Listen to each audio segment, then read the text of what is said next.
I love your ring, Leela said, dragging out the sarcasm like she was auditioning for a soap opera no one asked to watch. It's giving thrift store chic. Is that brass? Or did Goodwill start carrying medieval weaponry? And just like that, the oxygen got sucked out of the Monday meeting room. 14 people around the table, all of them pretending their calendars just updated or suddenly needed to inspect the inside of their coffee mugs. The VP chuckled under his breath, trying to make it sound like a throat clear, but no one missed it. Rebecca didn't flinch, didn't laugh, didn't even blink. She just looked down at the ring on her finger. Simple, dull gold, worn edges, a faint imprint of something once intricate.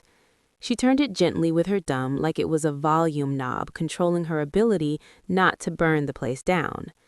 Leela, smug in her designer blazer and inherited job title, leaned back in her chair like she just scored a touchdown. I mean, no shade, she added, grinning at the others. I love vintage. I just didn't realize we were doing peasant cosplay now. Still, Rebecca said nothing. She gave a small nod, the kind that lives somewhere between thanks and you just signed your own termination letter. The meeting went on. Budgets, projections, the usual nonsense.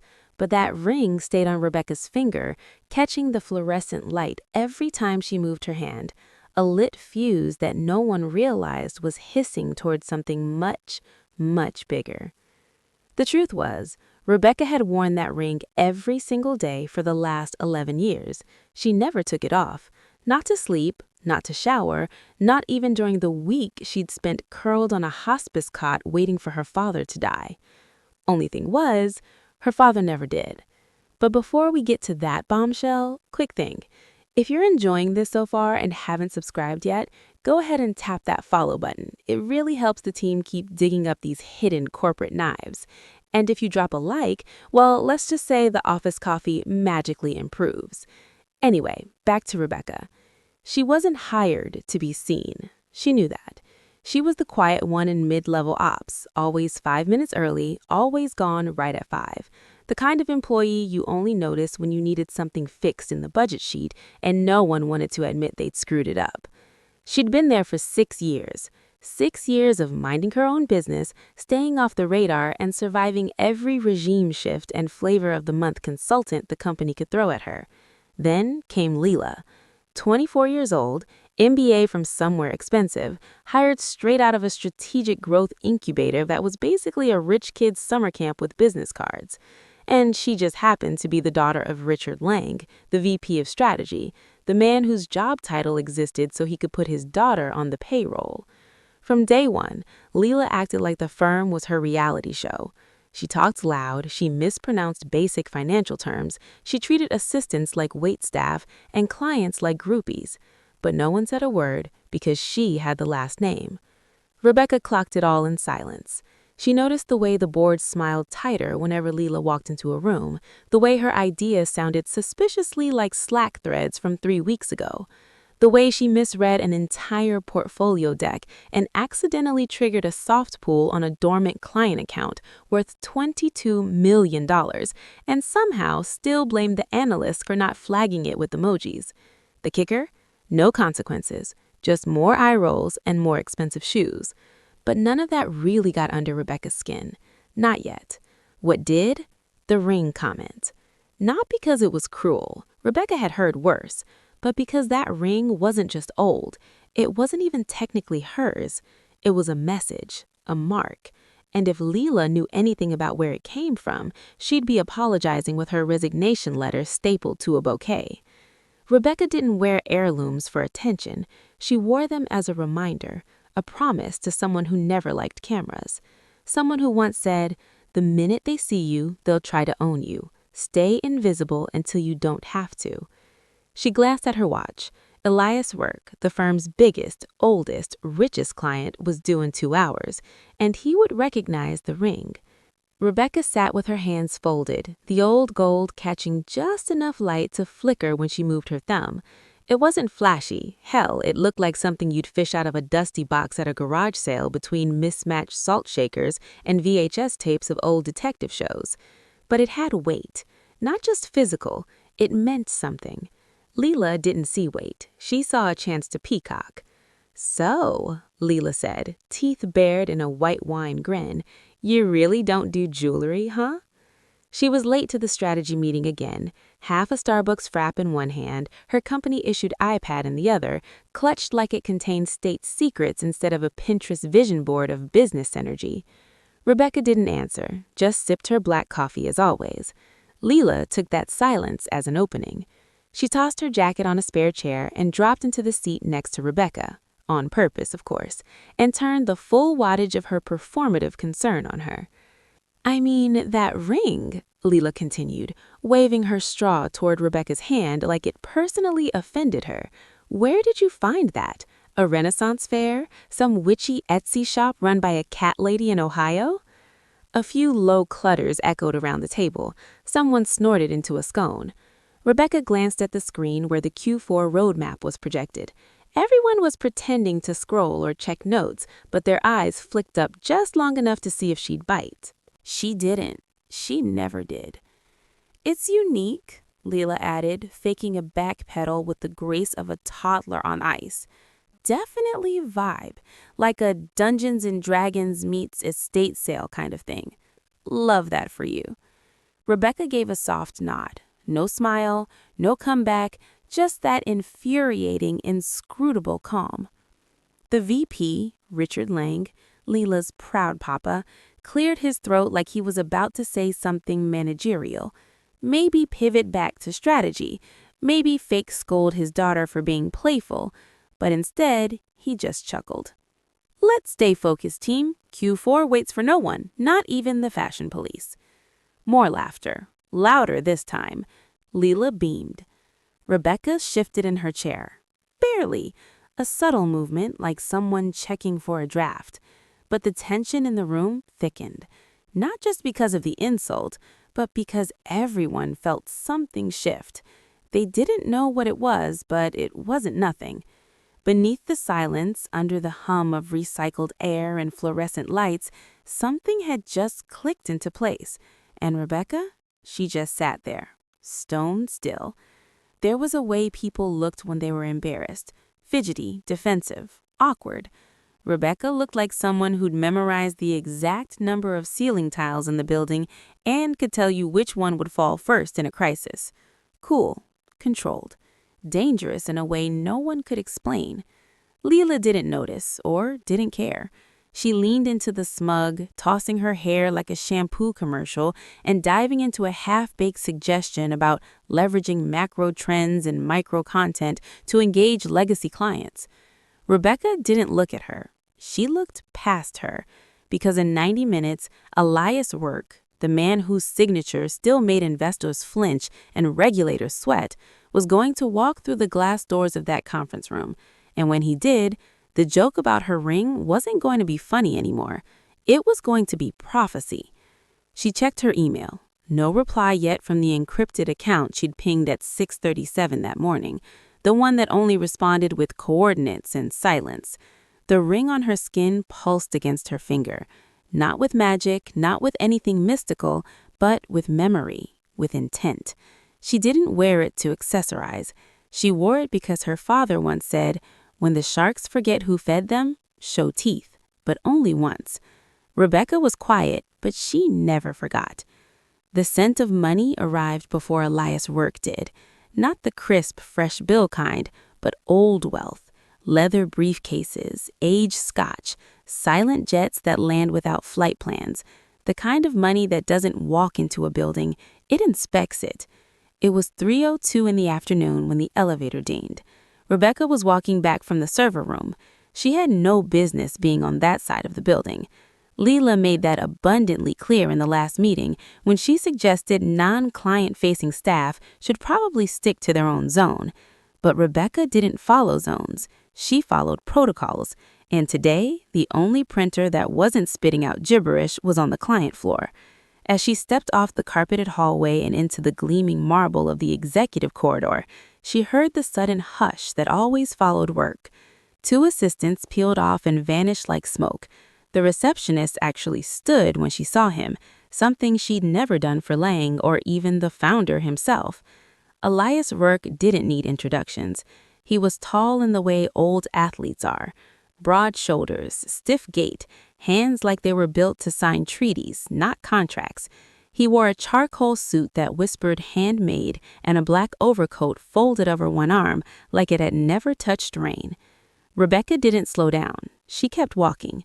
It was a quiet pass, 6 steps of mutual proximity. She held a manila folder in one hand, her coffee in the other. Neutral expression, just another shadow in the building. But then it happened. Step 4. Work stopped. Just stopped. Mid-stride. Dead halt. Like a statue caught off balance. His eyes dropped to her hand, to the ring. The air pressure shifted. He stared, not blinking, not breathing. His mouth parted slightly as if a word got stuck in his throat before it could form. Rebecca paused only briefly enough to glance up and meet his gaze. His pupils flicked from the ring to her face, searching, calculating, remembering. And then his voice came, low and sharp, metal dragged over stone. That ring, where did it come from? Rebecca didn't answer. Not yet. She tilted her head just a degree. Excuse me? Rurk took a step forward. His hand moved slightly as if he was reaching out, but didn't. She glanced at it like she had to remind herself it was there. This? She asked. My father gave it to me. And that was all she said. The words sank into the hallway like ink in water. Rurk stared at her face, back to the ring. His entire frame tightened. You could see it, the memory flooding back, the numbers, the ledgers, the name. Rebecca gave a courteous nod and kept walking. Behind her, she heard nothing, not even breath. But she knew that for the first time in 2 decades, someone had seen that ring and understood what it meant. She rounded the corner, heart steady. 2 floors below, the conference room was already being prepped. The founder's assistant was placing his favorite pens, premium black ones, tip-checked. The VP was rehearsing his pitch in the glass reflection. Leela, no doubt, was applying lip gloss and practicing her "I totally get macroeconomics" smile. None of them had any idea, but they would, because Rebecca's ring didn't just come from a father. It came from a shadow fund that once owned 1/3 of Wall Street, then vanished without a trace.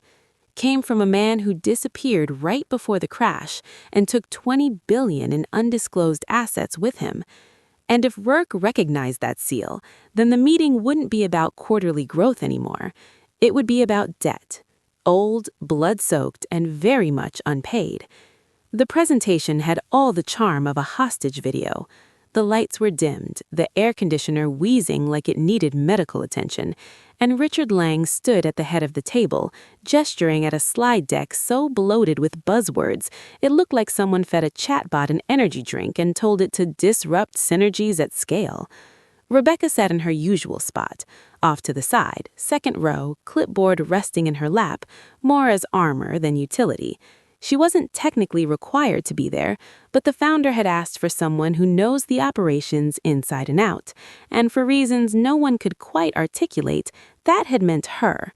Leela was seated near the front, one leg crossed high like she was trying to show off a shoe brand she couldn't pronounce. She kept glancing at her phone, probably swiping through filters for the selfie she'd taken in the hallway mirror 5 minutes earlier. At the far end of the table, Elias Rurk sat like a shadow in velvet, hands clasped, eyes alert. He hadn't said a word since the meeting started. Lang was mid-pitch, something about agile restructuring of capital flow to better reflect dynamic market patterns. When it happened, Rurk lifted one finger, just one. The silence dropped like a curtain. Lang froze, mouth open halfway through a sentence he probably didn't understand. Rurk didn't look at him. He looked across the room, at her. The room tracked his gaze like a slow pan in a horror movie. And then the billionaire stood. He walked, calm, quiet, deliberate, straight to Rebecca's chair. People shifted in their seats like school kids watching a teacher approach someone with a secret note. Rebecca met his eyes. No smile, no question, just that same stillness she always carried, like a pond that knew how to drown men. He leaned down. His voice was low enough to make the back row lean in without realizing it. "Tell me about that ring." A few clicks of nervous fingernails on plastic chairs. Rebecca looked up, steady. "My father gave it to me." She paused just long enough. Before he disappeared. Rurk blinked. She added one more thing, softly. His name was Hedson, Edmund Hedson. The reaction was chemical. Elias Rurk paled, not white, gray, the kind of gray that sinks into bone. He took one step back, jaw clenched. His eyes dropped again to the ring. Lang sputtered. "Is everything all right, Mr. Rurk?" Rurk didn't answer. He turned abruptly and faced the room. "I'm ending this meeting." Lang blinked. "I'm sorry?" Rourke's voice hardened. "This pitch is over. Whatever deal you thought was happening, it's not." He walked toward the door. "Mr. Rurk, please," Lang called, panic slicing through his voice. "If there's been some misunderstanding, we're happy to—" Elias turned back. "There has been a misunderstanding," he said, locking eyes with Lang. "One you'll regret." Then to Rebecca, with a faint nod, "We'll speak soon." And he was gone. Just like that. No explanation, no handshake. Lang stood frozen, hands still half raised like someone had unplugged his brain mid-command. Leela's jaw had dropped open so far she looked like a fish about to be filleted. Rebecca didn't move. She didn't need to. The fuse had been lit. Now she just had to wait for the building to realize it was sitting on dynamite. The office buzzed like a beehive someone had kicked. Not outwardly, of course. Everyone still clicked their keyboards and sipped their burnt coffee and held meetings that could have been emails. But underneath the surface, the current had changed. It started with a whisper in the elevator. By lunch, it was a full-blown conspiracy in the copy room. "Did you see his face?" He canceled the meeting, walked right out. She said her dad's name was Chryson. That Chryson? Wait, didn't he vanish after that hedge collapse in '09? No, earlier. Disappeared after the Procron deal, took billions, left no trail. Why would she work here if she's like heiress to some billionaire vault? Rebecca didn't respond to any of it. She sat at her desk like always, fourth row from the window, near the corner plant that hadn't been watered since someone's birthday 2 months ago. She worked with quiet precision, highlighting cells, reviewing transactions, flagging inconsistencies in a pipeline document no one else bothered to read. But the stares came anyway. First subtle, then obvious. Mid-level managers walked by twice, pretending to check the thermostat. A junior analyst accidentally dropped her pen near Rebecca's chair, then lingered too long picking it up. Even Trina from HR hovered nearby under the guise of needing printer paper, which was odd considering her department went fully digital 3 months ago. Leela didn't get it at first. She breezed through the bullpen in a new blazer that still had the security tag attached, oblivious to the stiff necks and darting eyes. Then she noticed Rebecca's inbox, brimming with fresh CCs from people who normally ghosted her for weeks, or the way the board chair's assistant, who usually treated everyone below VP level like furniture, stopped by Rebecca's desk with a neutral smile and said, "If you need anything at all, just let us know." That's when Leela's confusion turned sour. She leaned against her father's glass office door later that afternoon, arms folded. "Dad, I don't get it. Why is everyone acting like she's a celebrity?" Lang didn't answer right away. He was sweating. On his screen, a paused interview from 2001, a much younger Elias Rurk was sitting beside a silver-haired man in a bespoke charcoal suit.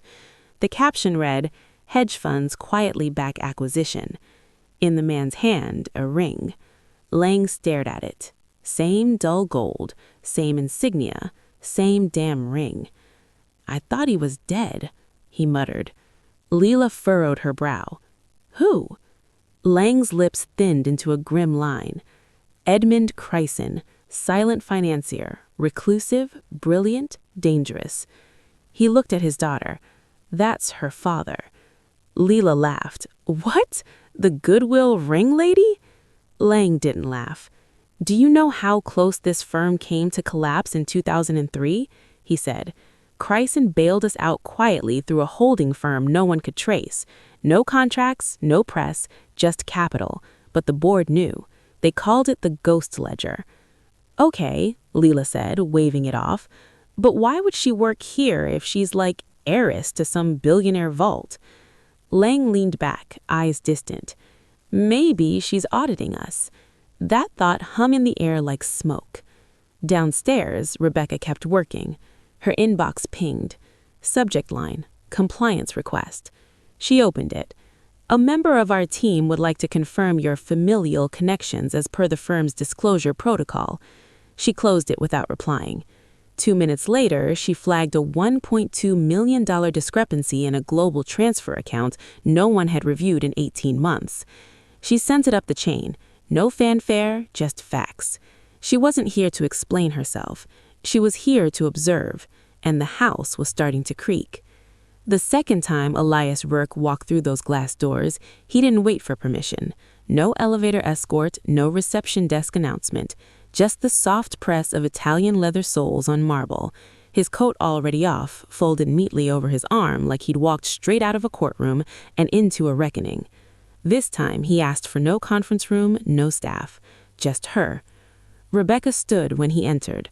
The hallway was empty, save for the low hum of overhead fluorescents and the muffled tap of distant keyboards pretending not to be eavesdropping. Rurk nodded once. No small talk, no theatrics. Just the cold steel of business done by men who no longer had to prove anything. My jet was halfway to Switzerland when I made them turn it around. Rebecca raised an eyebrow but said nothing. He stepped closer, eyes scanning her face like he was confirming a theory he didn't want to be true. I didn't believe it at first, that he had a daughter, let alone one who'd walked through the fire to sit in the middle of this mess. He paused. But then I saw the ring. She let the silence stretch. You knew what would happen when I saw it, he said. I suspected, she replied. He exhaled slowly, as if the weight of a decade finally gave out. Your father, Rurk said, was the only man I've ever watched bankrupt a nation without breaking a sweat. He pulled us out of the gutter in 2003, quietly, without credit. The board begged him for a deal. He gave it to them, but on one condition. Rebecca tilted her head. No record. Rurk nodded. No trace, no contracts, just one sealed agreement, a silent founding partnership, undocumented, unspoken, and protected by blood. He looked down at her hand. That ring, that's the only copy of the seal, the identifier, the proof of lineal authority. For a moment, it was just them, two shadows in a corridor built on secrets. Rurk reached into his coat pocket and pulled out a small black card, embossed, unlabeled. There's a vault in Geneva, he said. Inside it, your father's final ledger. He told me you'd come one day, and when you did, the firm would already be testing you. He handed her the card. Welcome to the audit. Rebecca didn't flinch. She slipped the card into her folder like it was a meeting note. Later that afternoon, while Lang scrambled to control the rumor mill, and Leela sat fuming in a boardroom brainstorming engagement strategies, Rebecca returned to her desk. She didn't speak to anyone. She logged into a secure terminal, the one only 2 people in the firm knew existed. She opened an encrypted portal and typed 9 lines of code, lines passed down from father to daughter like a lullaby written in algorithms. The screen flickered. A green seal appeared. Status: active. She began making calls. Not loud ones, not panicked. Old numbers, obscure extensions. Most ring twice before someone picked up and said nothing at all.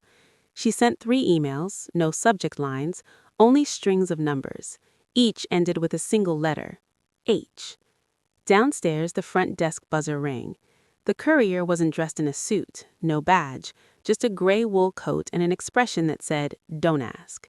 He carried 1 envelope, no postage, no return address. Thick ivory parchment sealed in red wax.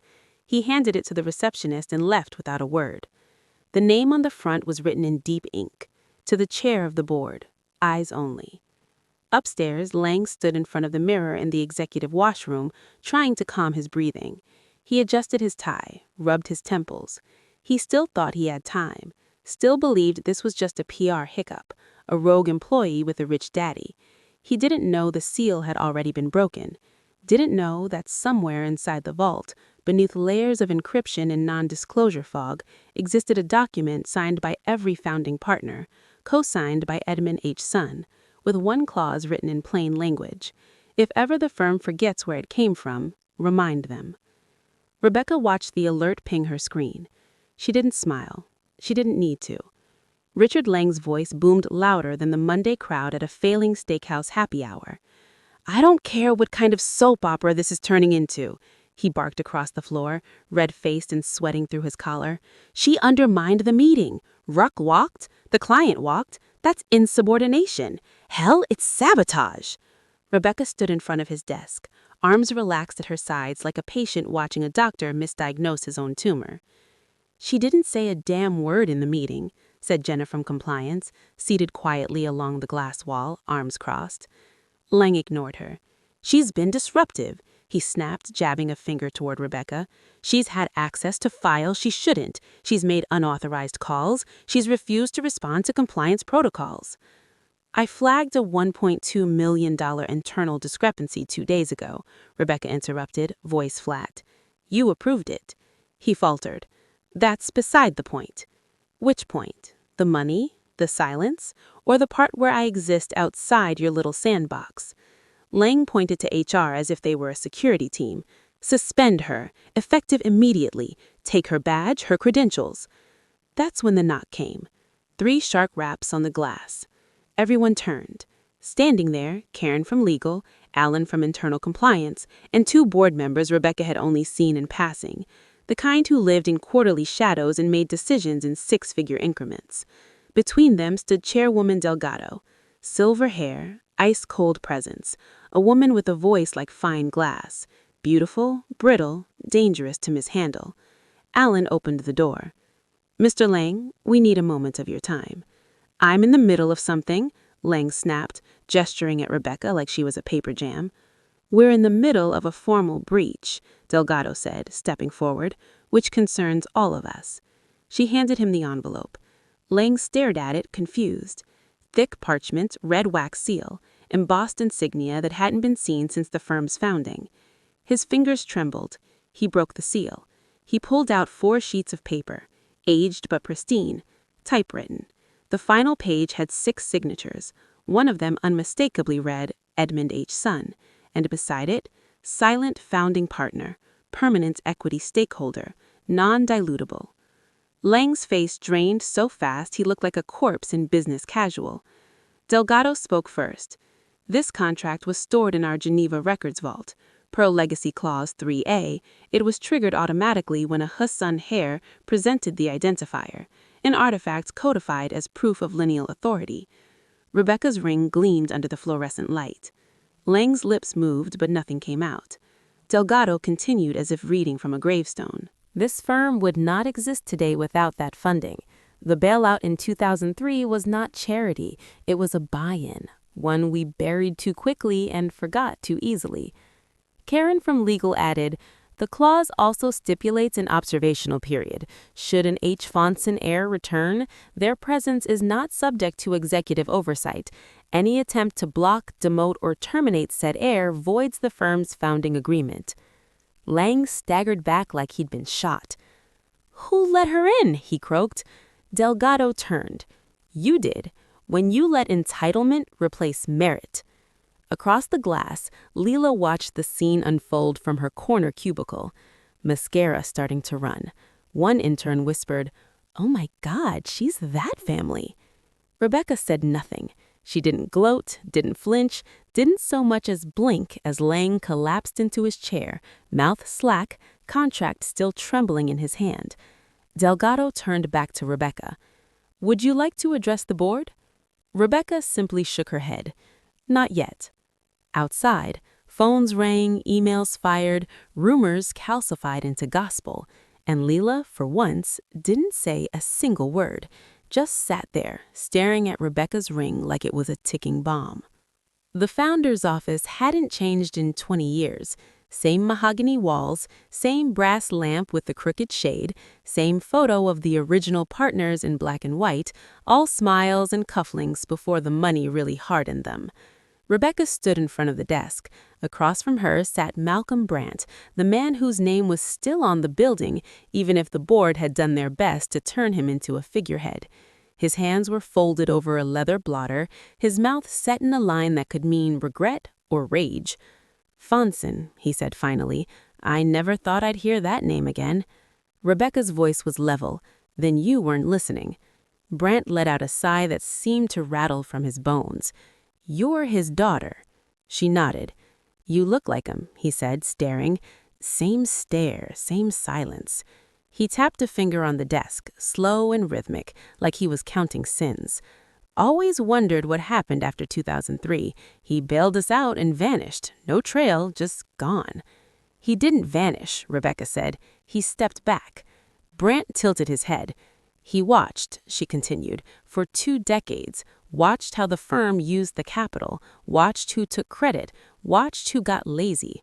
Her tone never rose, but each word landed with the precision of a scalpel.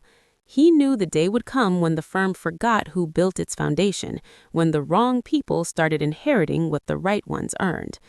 Brandt leaned back. "So you came to punish us?" "No," she said. "He asked me to observe." She took a folded piece of paper from her bag, unfolded it, laid it on the desk. "I started here 6 years ago under a different name, entry level, no fanfare, no notice. I watched your processes, your culture, your people." She looked him dead in the eye. "And how you treat those with no name." Brandt swallowed. "Lang," she said, "failed immediately. Nepotism, ego, gross incompetence passed off as vision. He weaponized his daughter's entitlement like it was currency." Brandt closed his eyes for a second. "You're not wrong." Rebecca didn't smile. "I never expected kindness or even recognition, but I did expect competence. I expected integrity. You gave me neither." Brandt opened his desk drawer and pulled out a letter. "This came in this morning. Drurk's fund just pulled their accounts. $9 billion, gone by noon." He placed the letter beside hers. Compliance found 10 separate breaches under Lang's signature, half of them tied to Leela's access credentials. Rebecca waited, silent. Brandt looked down at the paper again. Then he picked up the phone. "Get Richard Lang in here, and call security." 5 minutes later, Lang stormed in, red and sputtering.